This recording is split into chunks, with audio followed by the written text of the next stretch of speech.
Meeting grief with mindfulness, how embracing pain opens the door to joy. We shake with joy, we shake with grief. What a time they have, these two housed as they are in the same body. Mary Oliver. Mindfulness is a way of relating to our experience that opens us to the totality of it, that is, we learn to embrace it all, the joy and the heartache. But some experiences are harder to be with. It's difficult to be with physical or emotional pain, and we often retreat to the mind in search of distractions. But when we are able to fully be with our experience, something that feels like magic happens. It was a Thursday morning at 5 a.m. when I received news of my mother's illness. She was septic and in the ICU at her local hospital. I knew that sepsis was serious, but also that it's treatable, especially for someone her age 69. So after speaking with my aunt, who was with her, I went about my day. I nagged my kids to put on their shoes, as per usual, then got them off to school and ate breakfast. I had a lot to do that day. I also had plans to help a friend move some boxes to her new apartment. The thought of my mom in the hospital accompanied me like a curious stranger throughout my morning. It was an odd day in late April. The sun was out, but it was colder than what is usual for that time of year. I was standing outside near my car as my friend and her husband hauled some of their boxes up to the stairs to their new apartment. The quality of the air caught my attention. It was so clean, and I wandered over to a small field between two houses. Standing there, I thought of my mom and the gravity of her situation. It saturated my body and mind and seemed to demand my full attention, as if imploring me to stay and be it. For a moment everything fell silent. Looking out at the field, it sparkled from tiny flakes of snow that had touched its surface and liquefied. There were a few goats munching contentedly on grass. I breathed in deep.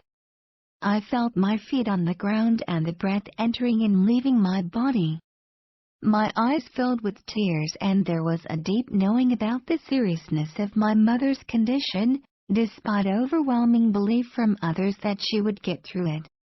I feel like this is it, I cried to my husband the following day. The evening before, her cardiologist had come bounding into her room while I was on the phone with my aunt. We had been weighing whether and when I should travel there, but we'd decided to wait a couple of days to see how the infection responded to treatment. When her doctor came in, he was nothing but optimistic. "Her heart is strong," he bellowed, loud enough for me to hear through the phone. Despite his unwavering optimism, something was off. She was almost completely unresponsive, despite her stable vital signs. "Your mom always seems to get better," was my husband's response. And he was right. She'd had poor health for many, many years. Nothing terminal, but a lot of chronic, autoimmune conditions. "I think she's going to be fine," he said. "I don't know. This time feels different," I said. I booked a ticket to the U.S. to leave a day later. The plan was to stay one night with my dad, then pick up my little brother in Chicago, and together we would make the 6-plus-hour journey down to El Paso, Texas, where my mom had been living for the past 2 years, to be closer to her sister. The morning after arriving in Chicago, as I was organizing myself to leave to pick up my brother, my aunt sent a text asking me to call her immediately. My mom had gone into cardiac arrest. "They've been trying to resuscitate her for the past 20 minutes, she said. "Do we keep trying?" Suddenly I was there, standing in my body inside of that moment I had so feared as a child.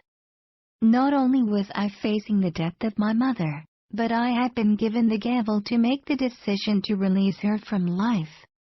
It wasn't a difficult decision, just utterly heartbreaking.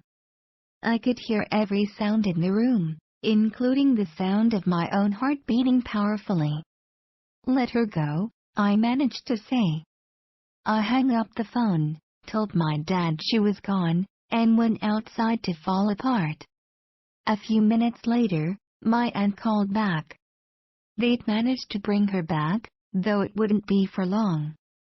Their hope was to keep her alive long enough for us to say goodbye.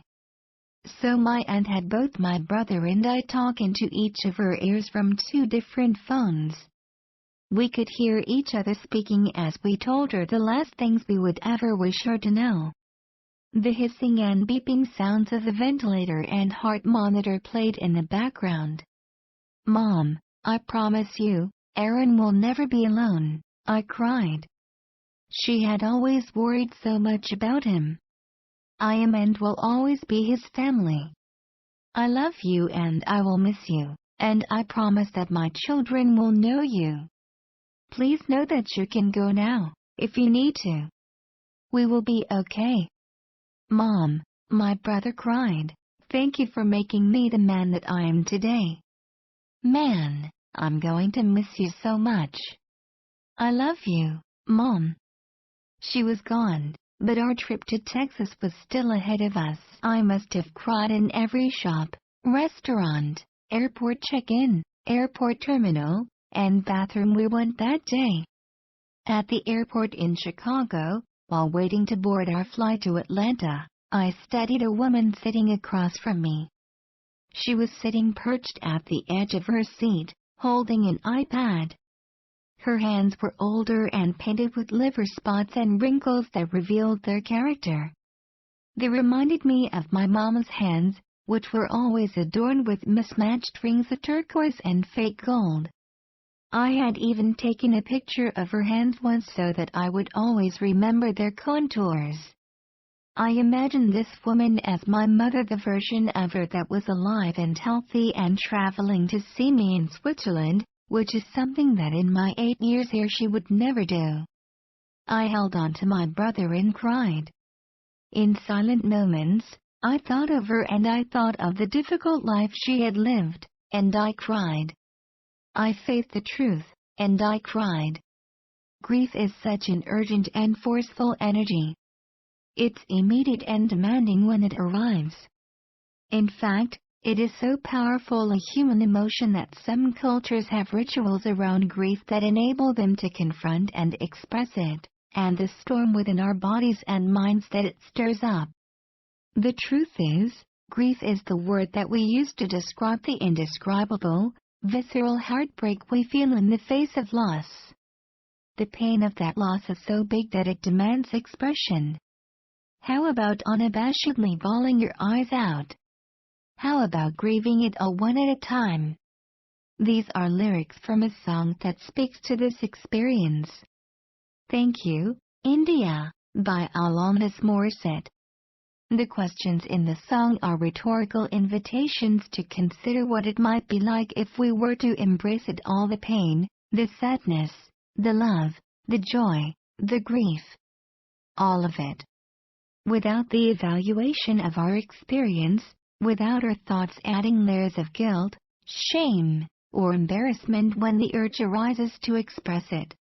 Despite the thoughts that tell us that to be strong means to not break down. The truth is that a powerful emotion, when embraced, is the stuff of magic. And yet there's really nothing magical about it. It goes something like this: the energy of an emotion begins to build within us and we have a choice: meet it at the door and engage with it, or turn our backs to it. Turning our backs doesn't make it go away. When we can meet grief at the door with mindfulness, the grief is allowed its full expression. We experience the emotion just as it is. Our bodies become animated by it. Our chest rises and falls. Our eyes fill with salty tears that soak the clothing we're wearing. Like a wave it rises and rises, only to fall away again. The thing is, our body is actually calmed by the expression of grief, if we allow it. and the calm that follows is like a return to the flow of life and has a quality of magic, but it is also a real physiological phenomenon.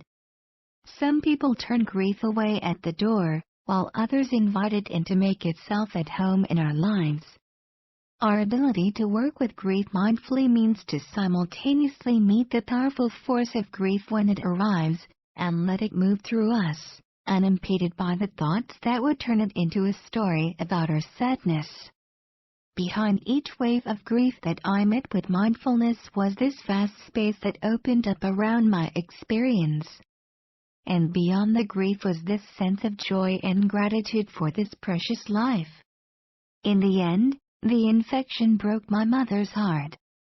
For a woman who could never be loved enough, this was not insignificant. Her death was painful due to the numerous medical interventions they'd attempted to save her in the last days of her life. She suffered a lot, both mentally and physically, in her life and in her death. There were, in fact, many truths about that experience that were very painful to be with. So many moments during that trip that brought me to my knees. I was between devastation and celebration, anger and frustration, and utter acceptance over the events of my mother's life and death. But all of these truths I held at once in the presence of mindfulness. The wide-open space of experience that mindfulness made possible taught me how inadequate any definition of what she was to me seemed. Stories that had told of both the good and bad aspects of being in relationship with a person were turned on their heads, and the good and bad seemed to blend into something much more nebulous and value-free. A rich tapestry of a life lived on this planet and all that comes with that experience. Some months later, grief still comes to the door now and again seeking expression. It follows an image, or accompanies a song.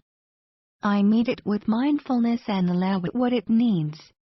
And once it has passed through me, it's no longer blocking the doorway. I can see out to where joy is still standing.